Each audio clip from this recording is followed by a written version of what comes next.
ભગવાન છે એ આગળ છે અને દિશા દર્શન કરે છે ત્યારે ક્યાં જવાનું છે. સાથી બને જે વ્યક્તિનો શ્રી કૃષ્ણ સર્વશક્તિમાન એક સુદર્શનના સહારે આખું મહાભારતની આખા વિશ્વને ત્રણવારની સર્વર ભાંગોય તો ઉપાડી લે એવો શક્તિમાન વ્યક્તિ કોઈ એક વ્યક્તિ કે જેમના પર એનો અધિકાર માની લે તેમ કે પોતાના પર એનો અધિકાર માની લઉં છું એવા શ્રી કૃષ્ણ પાછળ છે ને અર્જુનને એ મોકો આપે કે બેટા કે ભાઈ કે શિષ્ય તારે લડવાનું છે, આ યુદ્ધ કોનું છે? તારું છે. હું તો માત્ર માર્ગદર્શન આપું છું તમને અને આપણા શિક્ષકો તમારી જે પાછળ આસપાસ ઊભા છે એ તમને એ માટે સજ્જ કરે છે ને પરીક્ષા આવે ત્યારે કે બેટા હું તારી સાથે છું.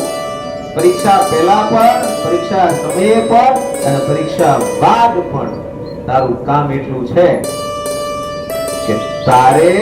એ વિશ્વાસ રાખો છો તારે સાથે છું પણ યુદ્ધ તો તારે જ કલમથી લખવાનું